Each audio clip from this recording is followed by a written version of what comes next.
Assalamu alaikum to everyone. Welcome to our official YouTube channel that is named as Learning of English Language. As you guys are well familiar about today's thing that today is our ninth lecture of YouTube channel and today's topic of discussion is future perfect continuous tense. Before starting our today's lecture, I would like to request all of you guys to like, subscribe and share our official YouTube channel with your dear and near ones. Let's start our today's topic, and today's topic of discussion is future perfect continuous tense. In this lecture, we will discuss about sentence structure, example sentences, and then at the end, I will give you a practice exercise as well. Let's see its identification. वो तमाम sentences जिनकी ending रहा होगा, रही होगी या रहे होंगे वगैरह पे आती है but with its specific time. वो तमाम sentences future perfect continuous के कहलाते हैं. And if we see its usage, the future perfect tense is used to tell about an action which will continue till a point in future. यानी कि हमारा ऐसा काम जो फ्यूचर में अटेम्प्ट भी फ्यूचर में होना हो, लेकिन हमारे पास एक फिक्स टाइम हो, हमें पता हो कि इस टाइम तक फ्यूचर में ये काम चलेगा. वो तमाम सेंटेंसेस हमारे फ्यूचर परफेक्ट कंटिन्यूस के कहलाते हैं. Let's see some of the examples. वो 2 दिन से स्कूल जा रहे होंगे. अब यहाँ पे देखिए काम अभी हुआ नहीं है, फ्यूचर में काम होगा और 2 दिन का भी बता दिया गया है कि 2 days, टाइम पैसे 2 days है. अली सुबह से हमारे साथ खेल रहा होगा. यहाँ पे भी देखें तो अली सुबह से यानी अगले दिन की बात हो रही है कि अगले दिन की सुबह से हमारे साथ खेल रहा होगा. And third one is Kamran 2 दिन से पढ़ रहा होगा. तो इन तमाम तीनों सेंटेंसेस में अगर हम देखें तो इन तीनों सेंटेंसेस में काम अभी तक यानी हमारा जो परफॉर्मिंग है, जो हमारा वर्क है, अभी तक परफॉर्म नहीं हुआ. It will be happened in near future with a fix passage of time. Then comes auxiliary verbs. तो always in these type of sentences two auxiliary verbs is used. Will have been and then second is shall have been. The use of helping verb is a little confusing in this tense. We can use will have been with all subjects, but shall have been is used with I or we. Like I already told you guys that will auxiliary verb is only used with all subjects, but shall is only used with I or we. But in most cases we see will have been is used with I or we. In short or in brief, I will like to say that shall have been is less common than will be, and we use it with formal conversation or with the suggestions, predestination, and inevitability.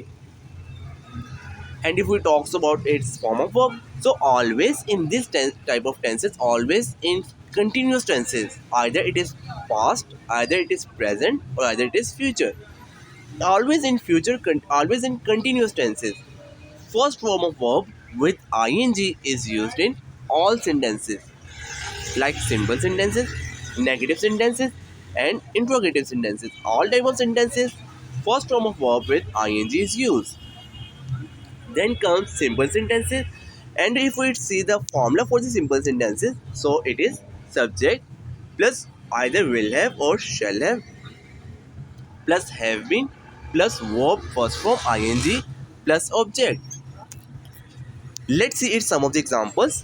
माली 4 बजे से पौधों को पानी दे रहा होगा. अब देखिए काम अभी तक नहीं हुआ, it will be happen in future. तो ये देखें the gardener will have been watering the plant since 4 o'clock. I already told you guys, I already addressed you guys कि सिंस यूज़ होता है with a fix passage of time, but for use होता है with ए, आप कह सकते हैं यानी कि जिसमें टाइम का हमें एग्जैक्ट पता ना हो उसके साथ हम फोर का इस्तेमाल करते हैं. बट सिंस जो है with fix day passage of time के साथ इस्तेमाल होता है. अब यहाँ पे देखिए 4 बजे हमें एग्जैक्ट पता है कि 4 बजे से वो माली पौधों को पानी दे रहा होगा. तो 4 बजे का हमें टाइम का एग्जैक्ट पता है, इस वजह से यहाँ पे इसके साथ सिंस इस्तेमाल होगा. Next sentences. मैं सुबह से इंग्लिश पढ़ा रही होंगी. I shall have been teaching English since morning. Again हमें पता है कि मॉर्निंग की बात है तो हमें टाइम एग्जैक्ट पता है, इस वजह से हमने यूज़ किया सिंस. वो 3 बजे से हॉकी खेल रहा होगा. He will have been playing hockey since 3 o'clock. बच्चे कई घंटे से शोर कर रहे होंगे। अब यहाँ पर देखें तो इस सेंटेंस में हमें कई घंटे, हमें नहीं पता कि एग्जैक्ट टाइम कौन सा है, यानी 2 घंटों से कर रहे हैं, 3 घंटों से कर रहे हैं, 4 घंटों से कर रहे हैं, हमें नहीं पता। We are completely unknown about this thing. So यहाँ पे क्या यूज होगा, फोर।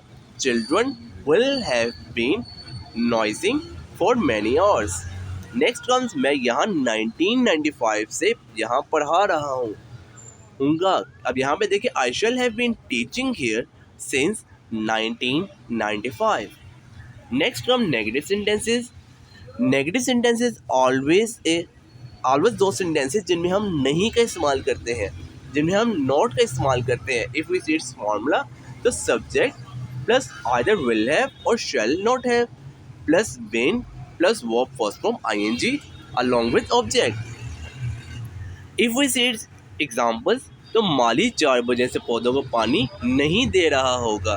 तो the gardener will not have been watering the plant since 4 o'clock। मैं सुबह से इंग्लिश नहीं पढ़ा रही होंगी। I shall not have been teaching English since morning.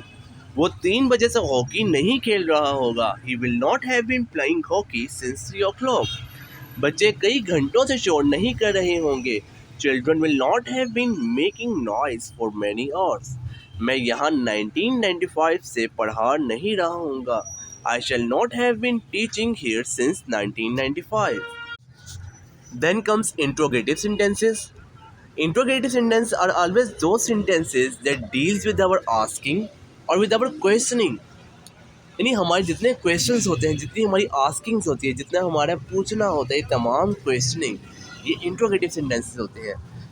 And if we see its formula, तो will shall plus subject plus have been plus verb first form ING along with object. Let's see some of the examples. क्या माली 4 बजे से पौधों को पानी दे रहा होगा? Will the gardener have been watering the plants since 4 o'clock। क्या मैं सुबह से इंग्लिश पढ़ा रही होंगी? Shall I have been teaching English since morning? क्या वो 3 बजे से हॉकी खेल रहा होगा? Will he have been playing hockey since 3 o'clock? क्या बच्चे कई घंटों से शोर कर रहे होंगे? Will the children have been making noise for many hours? क्या मैं यहाँ 1995 से पढ़ा रहा हूँगा? Shall I have been teaching here since 1995? If you liked our video, then kindly show your feelings in our comment section. I'll really appreciate your feelings, your thoughts. One more thing that I'd like to request all of you guys, that kindly share our official YouTube channel that is named as Learning of English Language with your dear and near ones. Thanks for watching. Thank you. Allah Hafiz.